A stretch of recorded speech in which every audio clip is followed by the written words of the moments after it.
Estas manos. Estas manos. Amén. Esa es una fe y una esperanza, nuestro lema. Y ojalá que al terminar la serie de esta temática, nunca olvidemos que un día no muy lejano, tus manos van a estrechar la mano de Jesús. Nuestro tema en esta oportunidad se titula El altímetro de Dios. Noviembre de 1983. Era un domingo. Yo regresaba de estudiar con unos compañeros de la universidad a eso de las 11 de la mañana. Y llegando a la casa ese domingo, había ido desde las 7 de la mañana a hacer trabajos de la universidad, volvíamos como a las 11:30. Entro a la casa y mi abuelito está sentado donde habitualmente lo hacía para leer el periódico, la prensa, junto a la ventana de la sala, y me mira y me extiende el periódico y me dice: Alberto, cayó el jumbo de Avianca. ¿Recuerdan aquel accidente? Tomé el periódico y ahí estaba en letras grandes: cayó el jumbo de Avianca. El Boeing 747, llamado Olafo, porque había sido comprado a una empresa escandinava. Cubría la ruta París, Madrid, Caracas, Bogotá. Y estaba en su primer trayecto, París-Madrid. Y a escasamente 2 minutos de aterrizar en la pista 33 del Aeropuerto Internacional de Barajas, en Madrid, el jumbo se estrelló. Los controladores aéreos esperaban ver en el horizonte cuando la nave prendiera sus luces, las potentes luces para aterrizar, y lo que sucedió fue que en la pantalla de radar desapareció la señal luminosa que mostraba la posición del jumbo. 182 personas perdieron sus vidas, solo 11 sobrevivieron. Era las 12:55 de la noche o de la madrugada. El avión debía aterrizar a la 1 en punto. Y mientras la nave descendía suavemente en medio de la neblina, se desplomó en los campos de una pequeña población que se llama Mejorada del Campo. Los investigadores buscaron las cajas negras. La nave fue encontrada con el techo hacia abajo, las ruedas que ya venían afuera para el aterrizaje estaban hacia arriba, y unos 500 metros atrás en el campo, una de las turbinas estaba en el campo allí tirada, el motor número 3. En las cajas negras se graban en una las conversaciones de la tripulación, todo lo que hablan con la torre de control, y la otra caja negra graba los datos de vuelo, altitud, velocidad, todos los datos de vuelo. Pero lo interesante de este accidente, y es que en las cajas negras no se escucharon ni una conversación que mostrara que los pilotos estaban en peligro. No hubo llamada de auxilio, no comunicaron a la torre que había un problema. Unos de los sobrevivientes dijeron haber visto sobre el ala derecha fuego en uno de los motores. Se pensó inicialmente que una de las turbinas se había incendiado o tal vez había una bomba en el motor. El Jumbo 747 es una nave que fue diseñada para volar casi sola. De hecho, puede aterrizar sola. Tiene un sistema MLS donde el piloto conecta la computadora del avión con la computadora del aeropuerto. Hay aeropuertos que tienen este sistema, y en toda la pista tienen unos sensores que se comunican con la computadora del avión y guían al avión hacia esa pista. Y el avión aterriza, toca tierra, aplica los motores, los frenos, y se detiene al final de la pista, y el sistema entonces es cuando el piloto lo desconecta y el piloto guía al avión hacia la terminal para que los pasajeros bajen. Un sistema de aterrizaje por control automático. ¿Y cómo era posible que en un vuelo rutinario se hubiera caído a escasos 8 kilómetros de la pista? El 747 también está equipado con un sistema de alarmas que en el tablero de mando le indican a los pilotos cualquier falla que tengan. Si un motor se incendia, inmediatamente unas luces comienzan a prender de que hay fuego en el motor, de que está recalentado. Inmediatamente ellos cortan combustible, cortan aceite, apagan el motor, y si el fuego persiste, aplican unos extintores con CO2 que congelan el motor y el fuego se apaga. El 747, por ser una nave tan grande para casi 400 pasajeros, tiene todos sus sistemas hidráulicos 3 veces. Todo lo tiene 3 veces, 3 sistemas de freno, 3 sistemas de timón de cola, todo 3 veces. Si falla un sistema, tienen 2 más. Porque de pronto se daña algo y por un cable, por alguna tubería de hidráulica se estrella el avión. Entonces tienen 3 sistemas, todo 3 veces, todo por triplicado. Así que si falla un sistema, tienen 2 más. Si falla el segundo, tienen el último. Pero Olafo se estrelló llegando a París. Las alarmas le indican si va volando bajo. Es más, la alarma de altitud no solamente son luces en el tablero que prenden y apagan, sino que también es una alarma audible. Ni siquiera es un beep, beep, beep, beep. No, es una alarma que habla. En inglés dice pull up, pull up, pull up. Elévese, elévese, elévese. Le habla al piloto. Sin embargo, en el accidente del Jumbo de Avianca no hubo alarmas. De repente el impacto, los pilotos trataron de enderezar el avión y el avión se estrelló. No hubo alarmas. ¿Por qué? Resulta que antes de despegar los Jumbo 747, la tripulación debe alimentar 3 computadoras de navegación con todos los datos de vuelo. De dónde van a despegar, a qué altitud van a volar, qué rumbo, qué velocidad, cuánto combustible llevan, cuánto peso bruto de carga, todo lo alimentan a la computadora. Y además deben alimentarle a la computadora, y aquí es donde descubrieron la falla. ¿Qué falló? Descubrieron, ¿y por qué las alarmas no sonaron? Descubrieron que tenían que alimentar en la computadora la altitud del aeropuerto de destino. Altitud del aeropuerto de destino. Se lo tienen que meter a la memoria del computador. Por ejemplo, si el Jumbo viene a aterrizar en Bogotá, Bogotá está a 2.600 metros sobre el nivel del mar. Las alarmas de altura, de peligro, de que está volando bajo, están programadas para sonar a 200 metros del piso. A 200 metros. O sea que si le dicen el aeropuerto de destino es Bogotá y está a 2.600 metros sobre el nivel del mar, inmediatamente el altímetro queda cuadrado para que la alarma suene a qué altitud. A 2.800. Bogotá está a 2.600 metros sobre el nivel del mar, está el piso. La alarma debe sonar a 200 metros de altitud, es decir, 2.800. Así que cuando el altímetro viene marcando 2.900 y 2.800, elévese, elévese, va muy bajito, elévese. Pero ¿qué pasa si al computador le dicen que el nivel del mar es Cartagena y que está a nivel 0, pero va a aterrizar en Bogotá? ¿Sonarán las alarmas? Las alarmas quedan programadas si va a aterrizar en Cartagena a 200 metros de altitud, pero el avión va a aterrizar en Bogotá y el avión viene bajando a 2.900, 2.800. La alarma dice, voy a sonar a 200 porque fue programada para eso. ¿Qué ocurrió? El Jumbo 747 volaba con todos sus datos de vuelo correcto. Altitud, velocidad, rumbo, todo. Pero aeropuerto de destino, el aeropuerto de Barajas, ese datito no le fue actualizado. El datito iba incorrecto. Las alarmas no sonaron porque un dato en la computadora era falso. Y eso hizo que los pilotos fueran descendiendo y ellos creían que iban bien, que no estaban tan bajitos.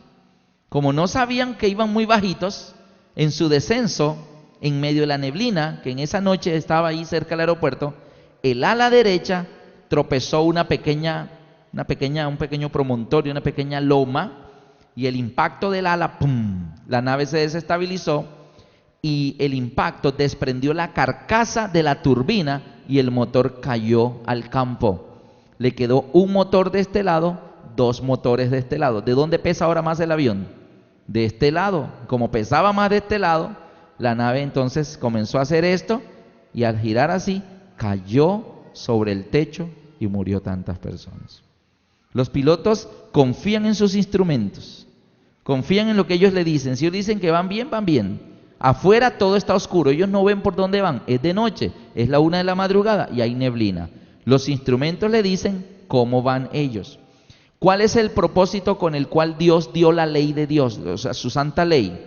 El propósito, según la Biblia, lo encontramos en el libro de Romanos 3:20. Ya que por las obras de la ley, ningún ser humano será justificado delante de Dios. Dios no nos dio la ley para que la ley nos salve. No es la ley la que te salva.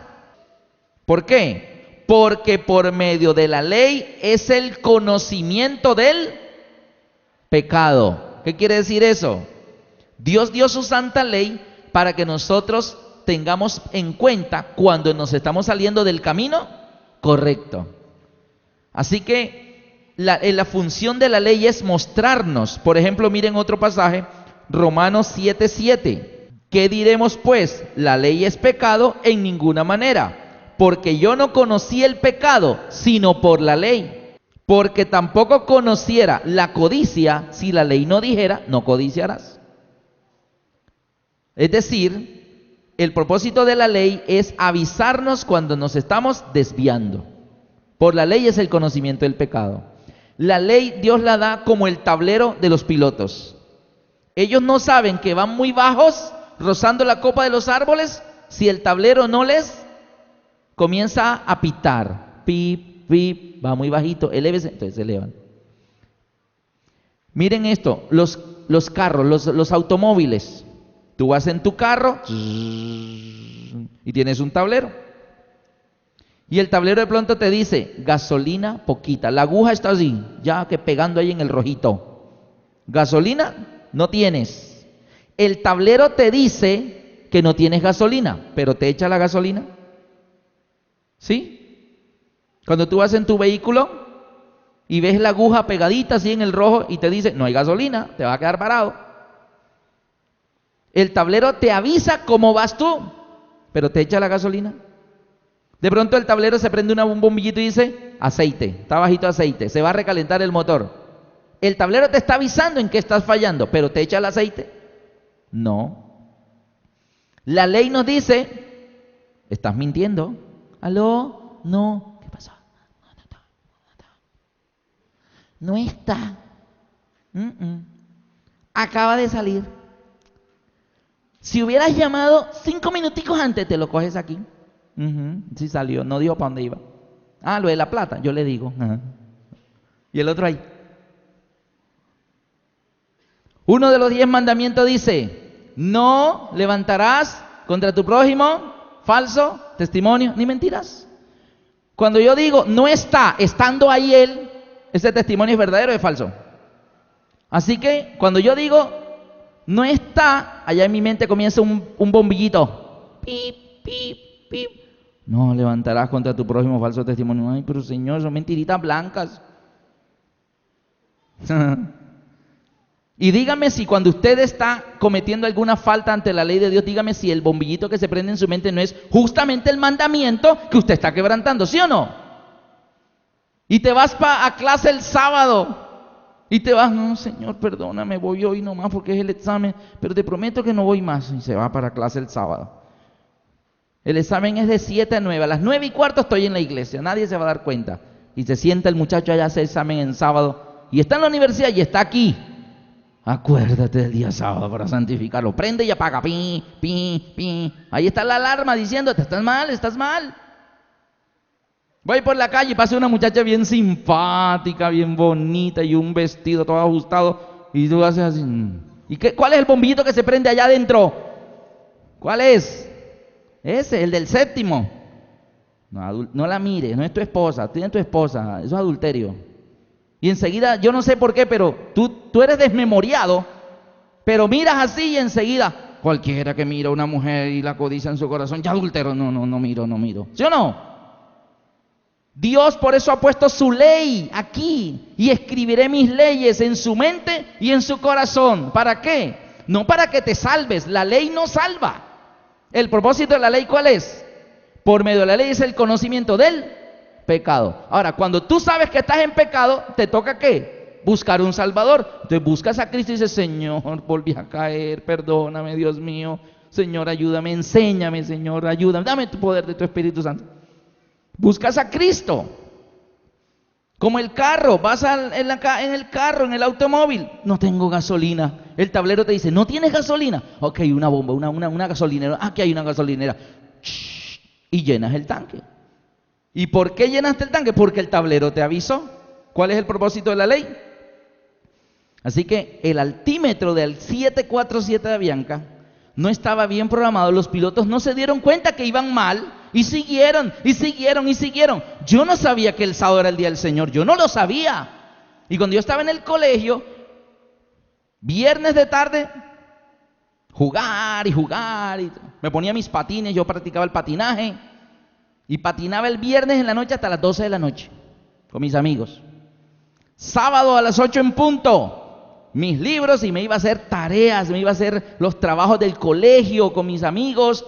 Y decíamos 8 en punto en la casa de Pacheco, 8 en punto en la casa de Ramiro, 8 en punto en mi casa, 8 en punto los sábados. Y hacíamos las tareas, los mapas, las tareas de álgebra, todo lo hacíamos.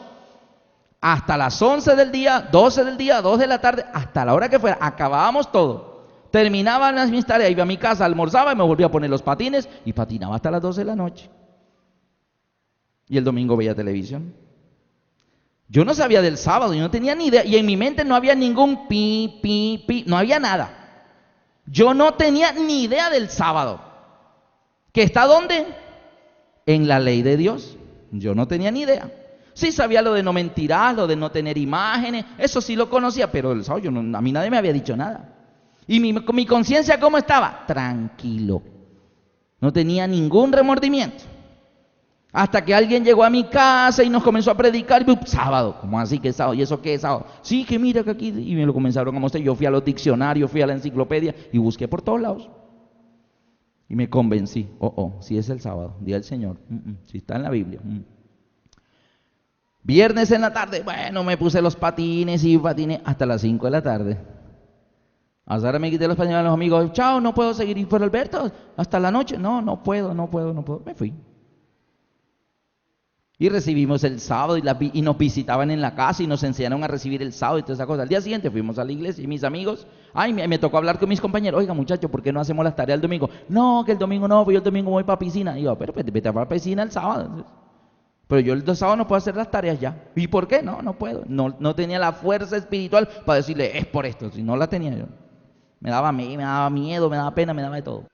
Y el sábado, apenas despedíamos el sábado, a las 6 de la tarde, cenábamos y a las 7 de la noche tenía mis patines puestos y ya el sábado había terminado y yo seguía en mis cosas. Y el domingo las tareas con mis compañeros y hubo que hacer ajustes en el horario de mi vida, en mis actividades. ¿Por qué? Porque ahora conozco la palabra de Dios. Antes no la conocía. Yo no conocía el pecado si no fuera por la ley. Y mira que el Señor quiere que su ley esté escrita en tu mente y en tu corazón, porque ella tiene unos bombillitos que se van a prender justo en el mandamiento que tú vas a tratar de quebrantar. Trata de hacerlo para que veas. Trata de quebrantar uno de los 10 mandamientos para que veas que comienza a hablarte una vocecita allá adentro. ¿Sí o no? Esa es la voz del Espíritu Santo. Y el Señor nos avisa que eso no está bien, eso es pecado. Y tú dices, no. ¿Está bien? Ese es el propósito de la ley. La Biblia dice que la ley miramos a la ley de la libertad como si miráramos un ¿qué? Un espejo. Ahora bien, yo me miro al espejo. ¿Está bien? Y el espejo me dice cómo estoy. ¿Qué pasaría si yo no me miro al espejo? ¿Qué pasaría si yo no me miro al espejo antes de salir a predicar? Imagínate que yo me alisto, pero no me miro al espejo y salgo. Buenas, estas manos tocarán las de Jesús. ¿Cómo me veo? ¿Ah? Y todos riéndose de mí. No, yo no sé de qué se están riendo. ¿De qué se están riendo? Entonces, me miro al espejo y el espejo me habla. ¿Y qué me dice el espejo? Tienes el nudo torcido. ¡Ay, el nudo! Entonces, ahora, el espejo me avisa que tengo la corbata torcida, pero el espejo saca una mano y me corrige el nudo de la corbata. No.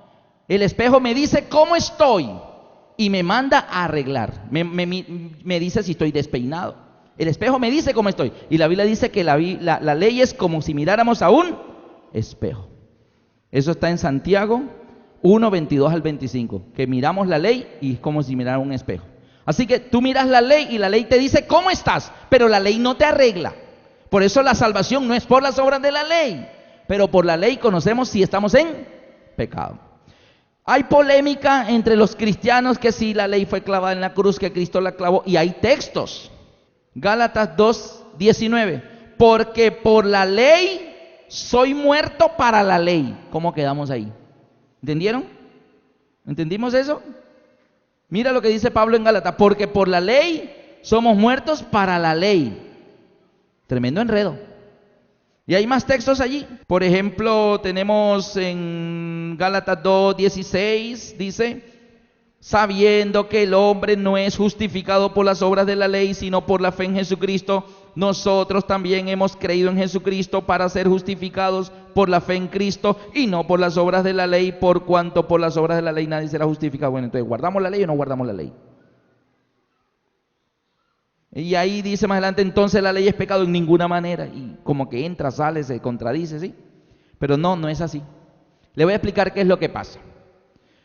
En mi hogar en Barranquilla, nosotros cuando crecíamos, pues ya ahora vivimos en otro lugar en Bucaramanga, pero cuando yo estaba estudiando en la universidad, nosotros somos 6 hijos, 4 varones, 2 mujeres. Nosotros crecimos en el hogar con nuestros abuelos.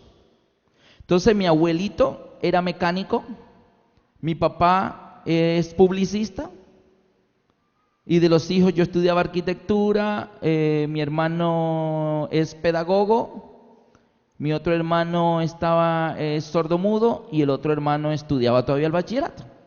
Y sonaba el teléfono, ring, y mi mamá, ¿aló, familia Lascarro? Y alguien le decía por allá, buenos días, por favor, ¿está Lascarro?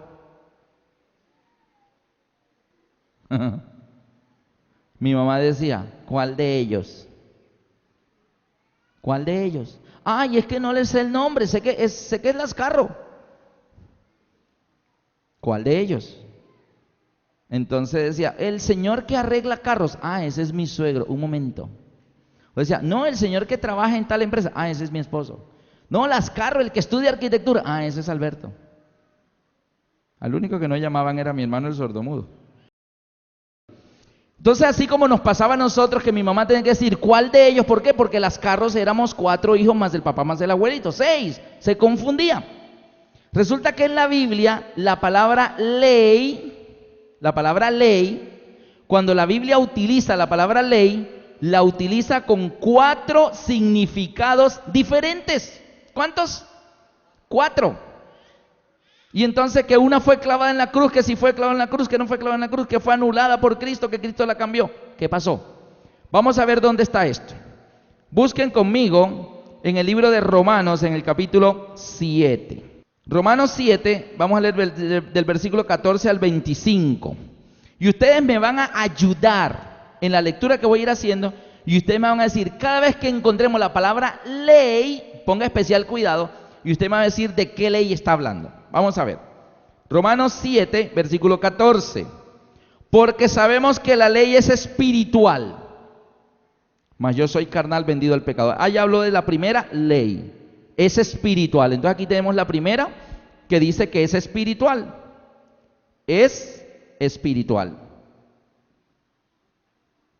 Por las características que dice, vamos a ir a encontrar, así como cuando habla de la Biblia de la palabra cielo. ¿Cuántos cielos hay? 3, dice, ¿cuál será? ¿El primero, el segundo o el tercero? ¿Sí? Las aves del cielo, ah, el primero. Las estrellas del cielo, ah, el segundo. Un trono en el cielo, ah, ¿dónde está el trono de Dios? Lo mismo pasa con la palabra ley. Entonces dice que es espiritual. Versículo 15. Porque lo que hago no lo entiendo, pues no hago lo que quiero, sino lo que aborrezco, eso hago. Pablo, ya un hombre de la iglesia, un predicador, un evangelista o fundador de iglesias, Él confiesa aquí, él escribe, hermanos, tengo un problema, no sé si es el de ustedes también, pero hermanos, yo quiero hacer el bien, me sale lo malo. Y yo tengo la mejor buena intención de obedecer, pero siempre termino desobedeciendo. Quiero hacer el bien y hago el mal. No entiendo por qué me pasa esto. Mire que Pablo lo dice allí, versículo 16. Y si lo que no quiero esto hago, apruebo que la ley es buena. Ya él dijo la primera vez que la ley era espiritual. Ahora dice que la ley es buena. ¿Será que si es espiritual es la misma que es buena? ¿Ustedes qué dicen? Si es espiritual, ¿será buena? ¿Sí? Sí, entonces es la misma. Ahora dice que la ley es buena. ¿De cuál ley vendrá hablando Pablo allí donde dice que es espiritual y es buena? ¿Cuál será esa? ¿Ya podemos ir deduciendo? ¿Cuál será?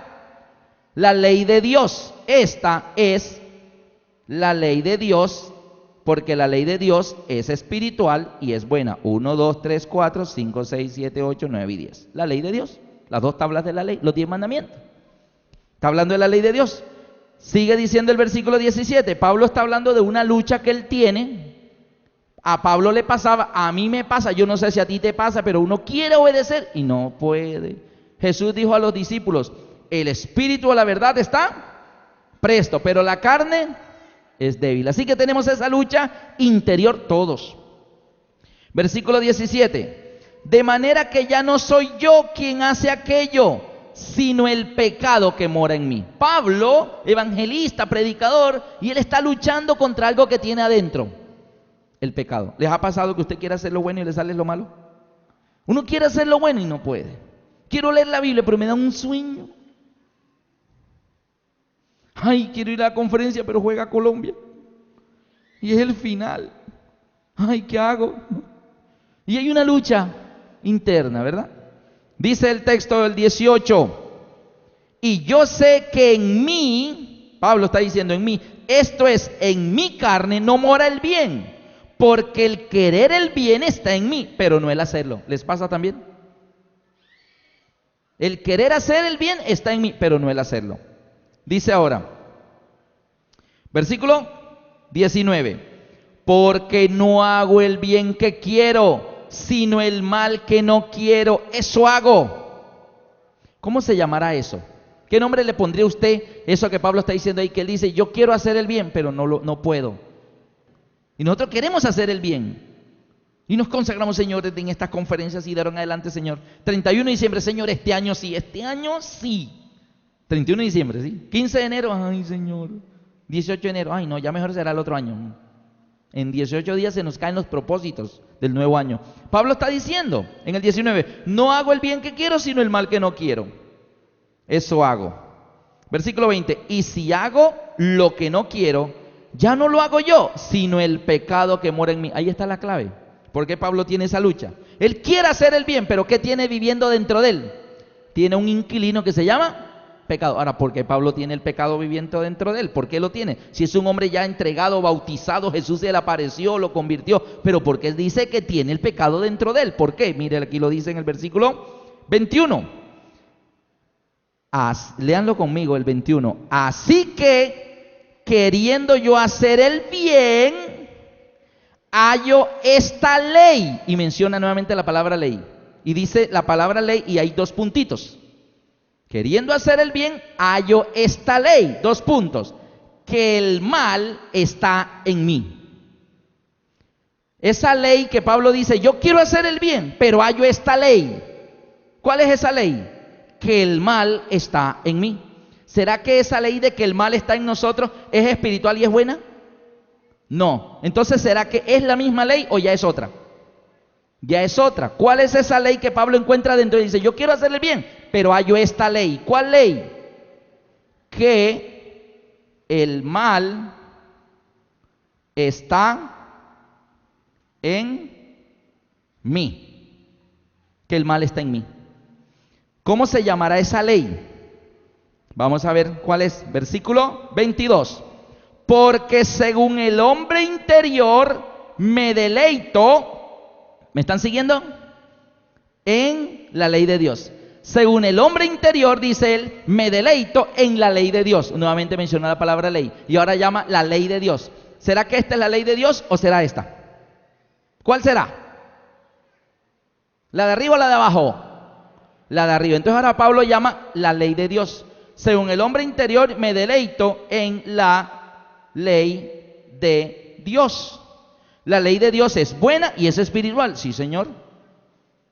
Entonces dice el versículo 22, porque según el hombre interior me deleito en la ley de Dios. 23, pero veo otra ley.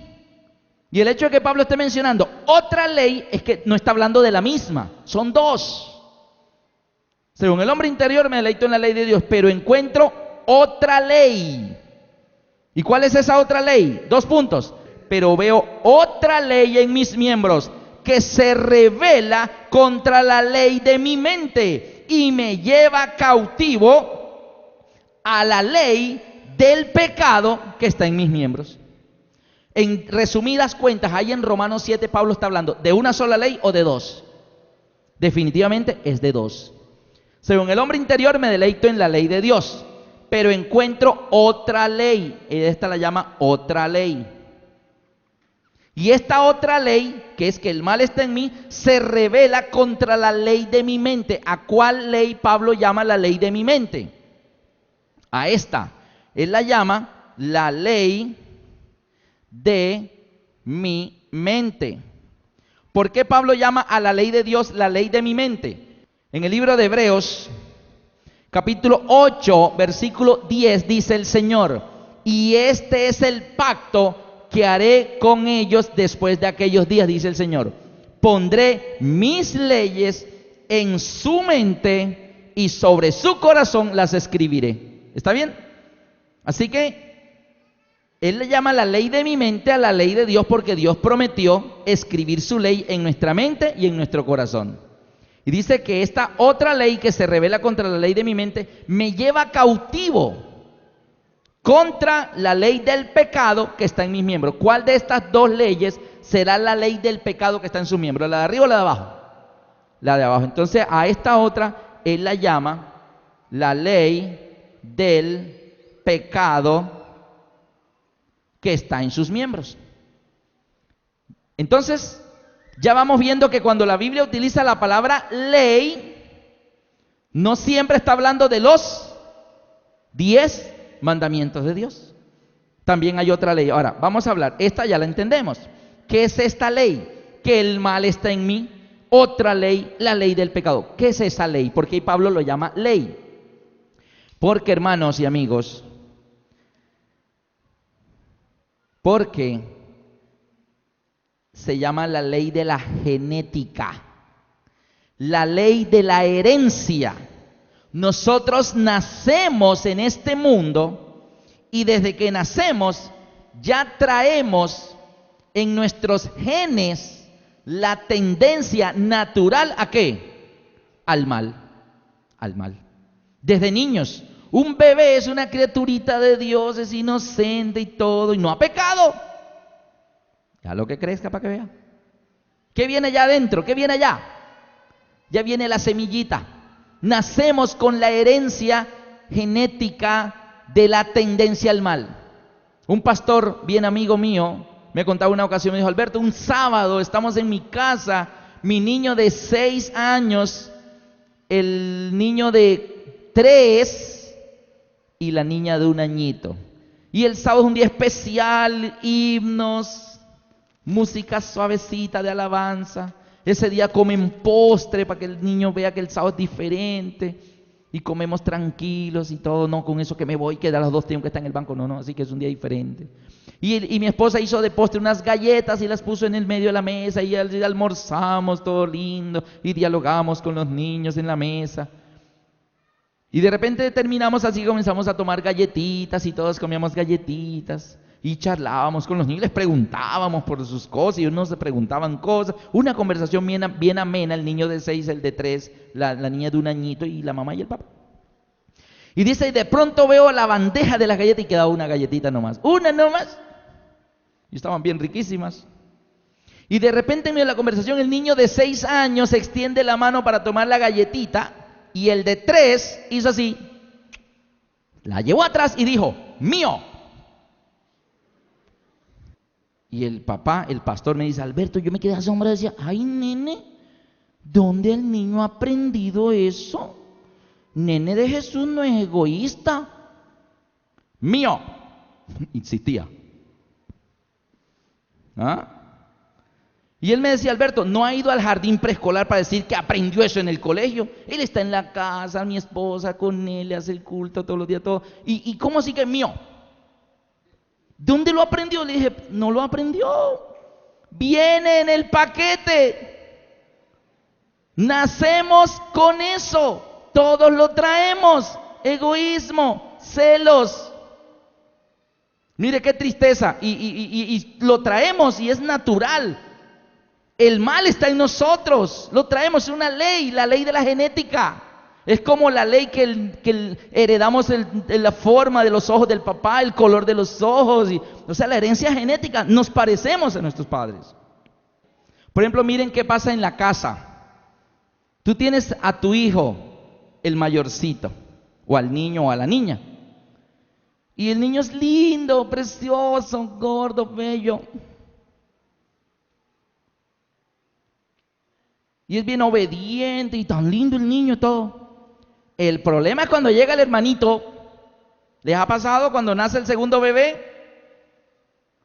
Y a veces los adultos, por no entender esto, acrecentamos la situación entre los niños, que ya de por sí viene de nacimiento, y nosotros la hacemos peor. ¿Por qué? Porque cuando está un niño solo en la casa, todos llegan, y el niño, ¡ay, tan lindo el niño! Y el niño, mira, nene, lo que te traje. Y todos los que llegan, ¿dónde está el niño? ¿Cómo está de grande el niño? Oye, ya camina. Oye, ya habla. Oye, ¿cómo? Y todo es el niño. Y él, soy el niño, yo soy el niño. Pum, vino el segundo embarazo y nació el segundo bebé.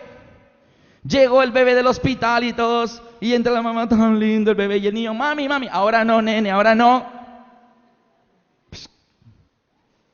Y esto que ya viene de nacimiento, le va entrando una cosita a ese niño de 3 añitos no más, con el bebé de 3 días de nacido.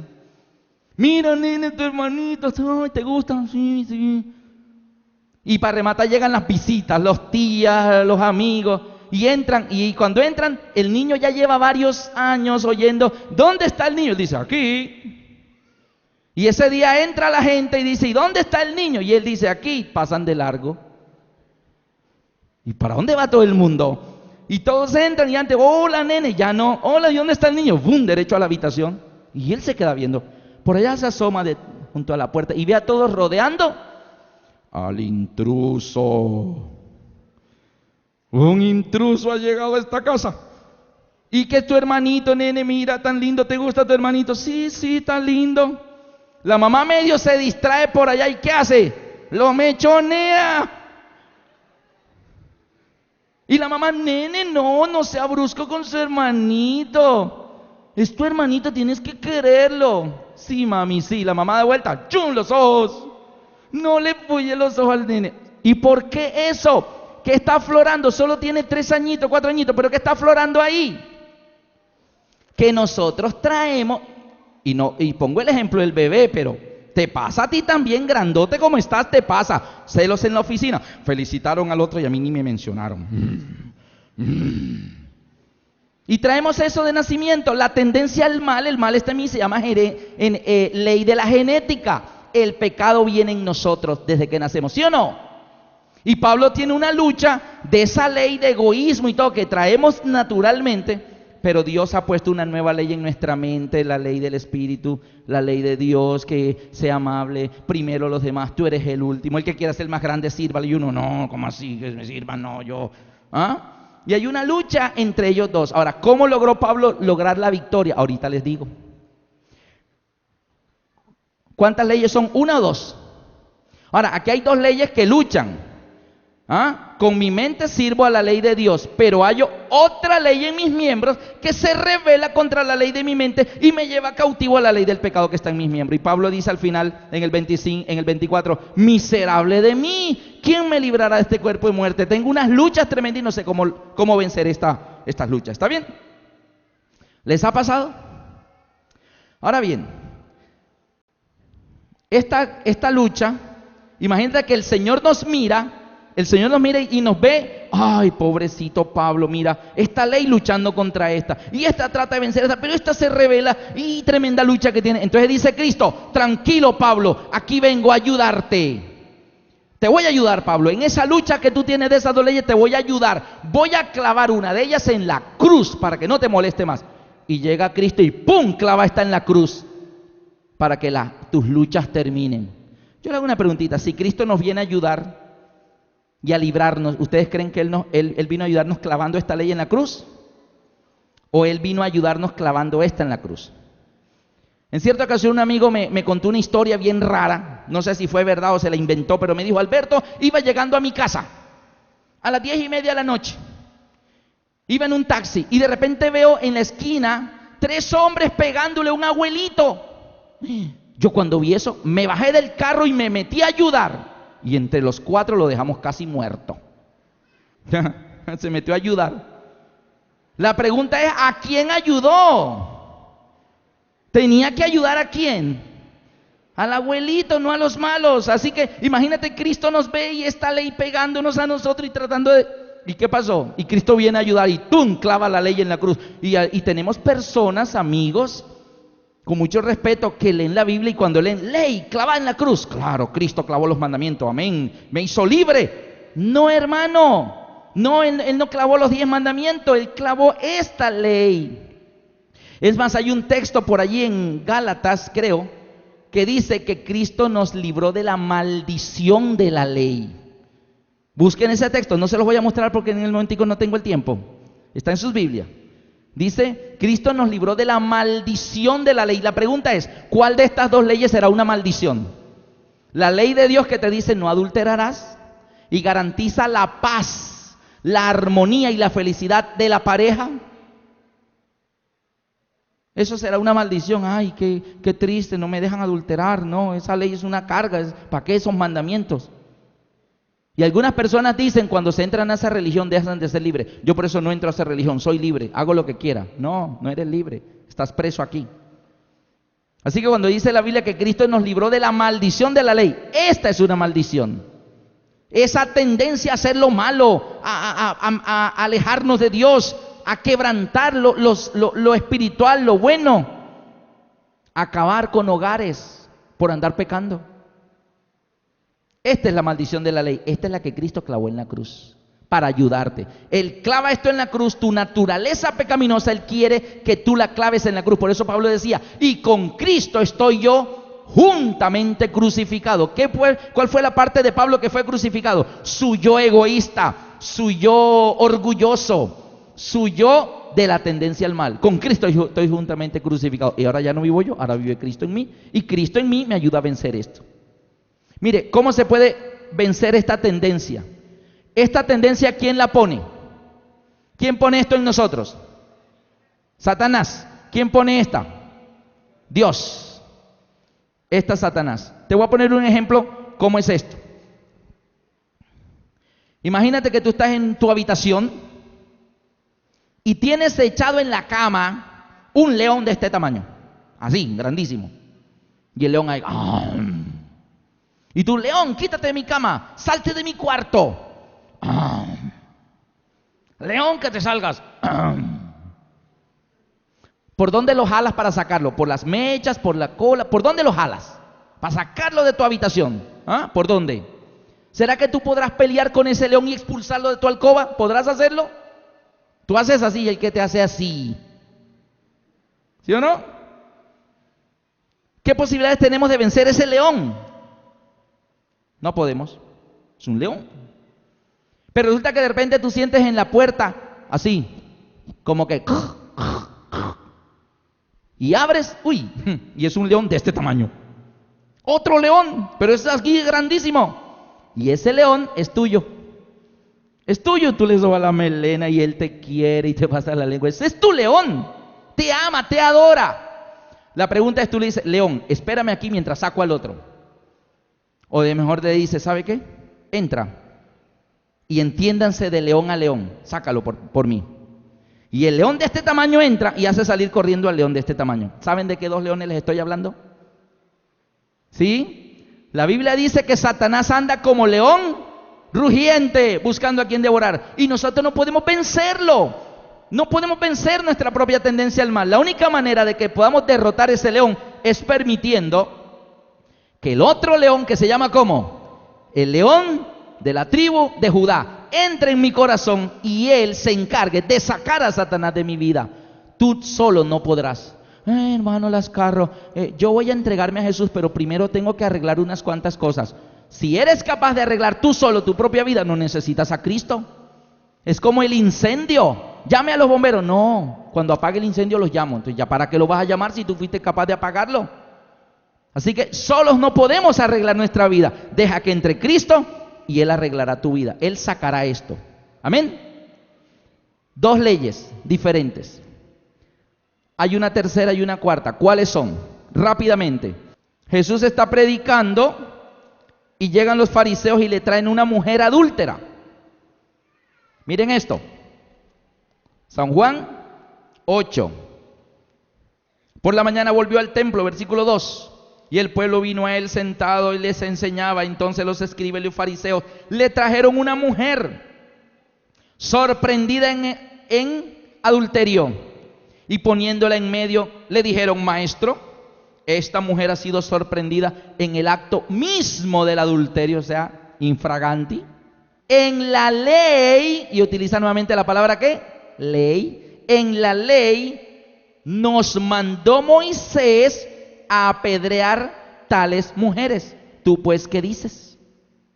Mas esto decían para tentarle y todas esas cosas. La pregunta es, ¿en cuál de los 10 mandamientos dice que hay que apedrear al que se ha sorprendido en pecado? En ninguno. O sea, en la ley de Dios no habla de apedrear a nadie. La tendencia al mal habla de apedrear al que peca. No, habla de felicitarlo. ¿Cuál es esa ley que dice que el que sea sorprendido en el acto del adulterio debía ser muerto? Y en la Biblia los fariseos llamaban mucho eso la ley de Moisés. ¿Cuál es la ley de Moisés? Lo que llamaban los hebreos esta palabra, la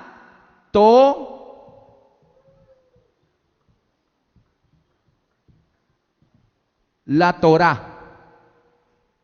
Para los hebreos esa palabra es la ley. ¿Y qué es la ley esa de la Torá? Es Génesis, Éxodo, Levíticos, Números y Deuteronomios. El Pentateuco, los 5 libros que escribió Moisés, se llamaban los libros de esta ley. Y en alguna parte por aquí de las leyes, Dios le había dicho al pueblo que si alguien era sorprendido en adulterio, debía morir apedreado. Y eso también era designado de Israel como ley. ¿Está bien? Ley. ¿Está bien? En la ley Moisés, la ley de Moisés, pero la ley de Moisés eran estos 5 libros. Y cuando en la Biblia habla la ley y los profetas, y Cristo le mostró en la ley y en los profetas todo lo que decían acerca de él a los discípulos de Maús.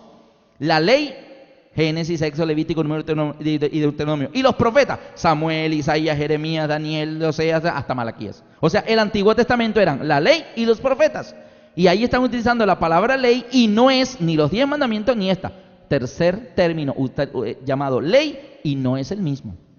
La Torá. Y hay muchos pasajes de la Biblia donde se habla de la ley de Moisés. Hay personas que cuando oyen la ley de Moisés dicen los 10 mandamientos. Ay, los adventistas están todavía bajo la ley de Moisés. Qué pena, pero no. ¿Cuál es el cuarto término que la Biblia utiliza como ley? Hebreos 8:4. Dice: así que si estuviera sobre la tierra ni siquiera sería sacerdote, habiendo aún sacerdotes que presentan las ofrendas según la ley. ¿Cuál de los 10 mandamientos mandaba sacrificar ofrendas? Ninguno. Otro término, ley, Hebreos 9:22. Y casi todo es purificado según la ley con sangre, y sin derramamiento de sangre no hay remisión de pecados. ¿Dónde era que el pueblo de Israel derramaba sangres?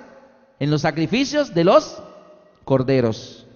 La parte ceremonial del santuario, todo lo que simbolizaba aquel Mesías que iba a venir. Un texto más está en Hebreos 10:8. Hebreos 10:8 dice, diciendo primero, sacrificio y ofrenda y holocaustos y expiaciones por el pecado no quisiste, ni te agradaron, las cuales cosas se ofrecen según la ley. Queridos hermanos, entonces, ¿qué era lo que sucedía? Resulta que cuando el hombre pecó, aquí utilizo este diagrama, bueno, el término ley vendría significando todo lo que eran los sacrificios, ¿verdad? Las ceremonias,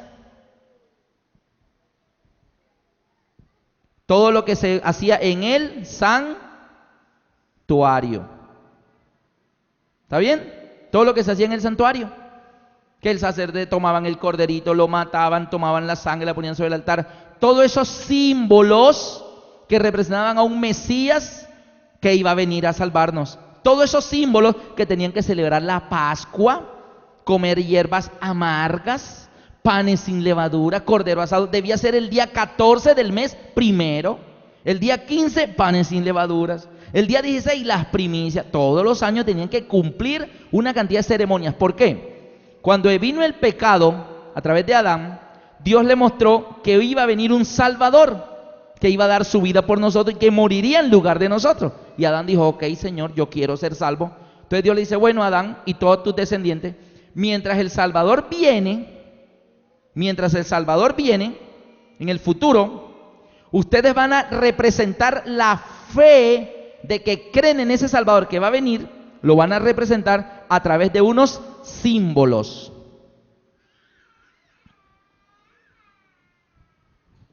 Y todo este sistema era todas esas cosas simbólicas. Pero el que no las hacía se perdía. No era salvo.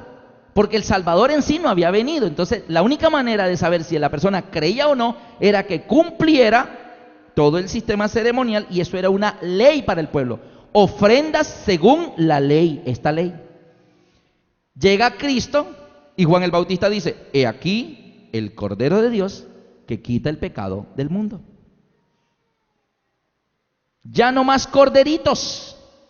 Ahora el verdadero Cordero va a dar su vida por nosotros. Y cuando Cristo muere en la cruz, entonces ya no se necesitaron los símbolos, sino que ahora vino la realidad. La realidad. Entonces, ya en la época de las realidades, ya no se necesitaba matar corderos, porque el verdadero cordero ya había ¿qué? Muerto. Entonces, toda la etapa de símbolos quedó ¿qué? Abolida. Cristo clavó en la cruz esta ley, y Cristo abolió con su muerte todos los sistemas ¿qué? Ceremoniales, ya no se necesitan más, pero en ninguna parte dice que ya los 10 mandamientos están abolidos. Al punto que Isaías, en el capítulo 66, versículos 22 y 23, dice que en el cielo, en la tierra nueva, se guardará el sábado. Y así como en los cielos nuevos y en la tierra nueva que permanecerán delante de mí, dice el Señor, así permanecerá vuestra descendencia y vuestro nombre. Isaías 66, 23, 22 y 23 dice, y será que de mes en mes y de sábado en sábado vendrán a adorar delante de mí, ha dicho Jehová de los ejércitos. Porque aún por la eternidad de los siglos eternos seguiremos conmemorando que Dios es nuestro creador. ¿Está bien? Entonces miren cuál es la ley que ha sido abolida. ¿Cómo Pablo logró esta lucha? ¿Cómo lo resolvió? Noten que en Romanos 7 Pablo termina diciendo en el versículo 25, el conflicto ese que yo quiero hacer el bien pero no hago el bien, ¿y cómo hago? Y en Romanos 7, 25 dice, gracias doy a Jesucristo, Señor nuestro, así que yo mismo con mi mente sirvo a la ley de Dios y más con la carne a la ley del pecado. Uy, ¿cómo así? O sea, terminó fue ahí en dos aguas pues. Así que bueno, doy gracias a Dios por Jesucristo. Con la mente sirvo a la ley de Dios y con la carne a la ley del pecado. No, Pablo no terminó ahí. ¿Cómo resolvió esta lucha? ¿Les interesaría saberlo? Para también vencer en nuestras luchas, que yo sé que todos las tenemos. Mire cómo lo hizo. Romanos 8, 1 y 2. Y ahí está la clave de la victoria para vencer esta otra ley que está en mis miembros. heredada, que el mal está en mí, la ley del pecado que llevamos todo, la tendencia al mal. Romanos 8, 1 y 2, mire la clave de la victoria. Ahora pues, ninguna condenación hay para los que están en Cristo Jesús, los que no andan conforme a la carne, sino conforme al Espíritu. ¿Cuál es la clave? Los que no andan conforme a la carne, sino conforme al Espíritu. Versículo 2.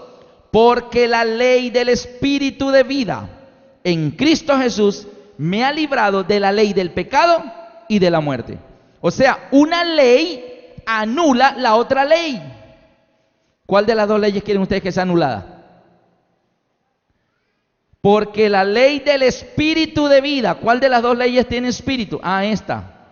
Es espiritual. Porque la ley del Espíritu de vida en Cristo Jesús me ha librado de la ley del pecado que está en mis miembros. Una ley anula otra ley. ¿Cómo puede ser esto que una ley anule otra ley? Mire, le voy a poner dos ejemplos. Aquí está uno.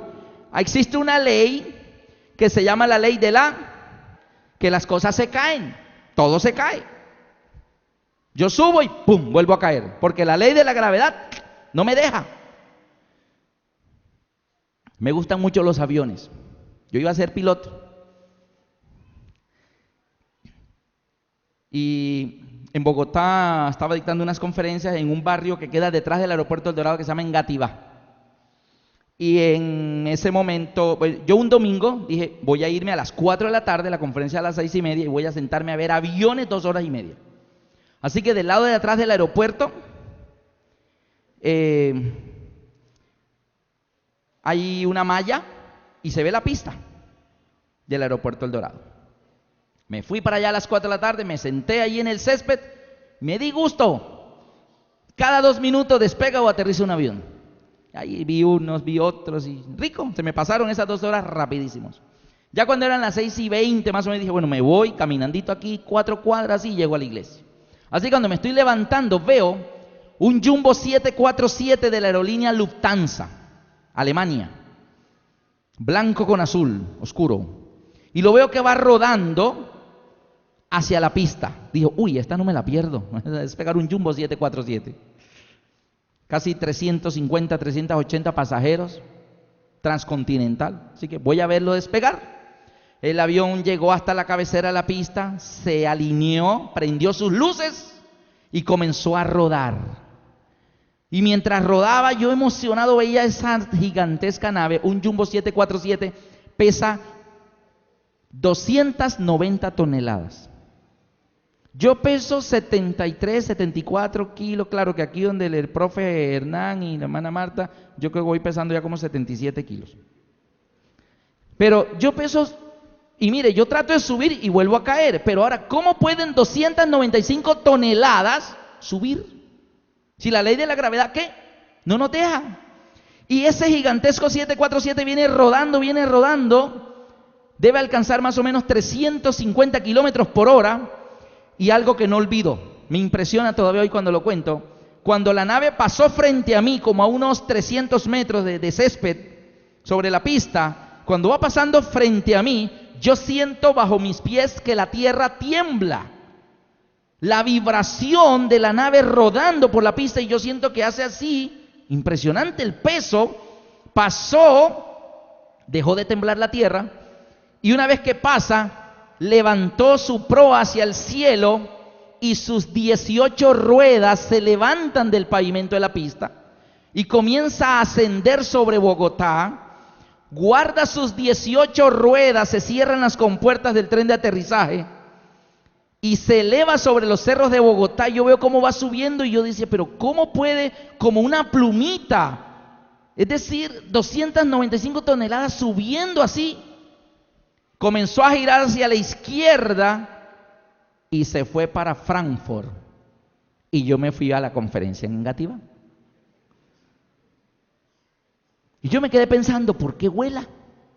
¿Cómo logra vencer la ley de la gravedad? ¿Cómo lo hace? Muy sencillo. Porque el avión está configurado, está diseñado, está construido cumpliendo una ley, se llama la ley de la aerodinámica. Y mientras él va volando, él cumple la ley de la aerodinámica. Por eso vence la ley de la gravedad. La ley de la aerodinámica anula la de la gravedad. Vuela por 10, 12, 15 horas.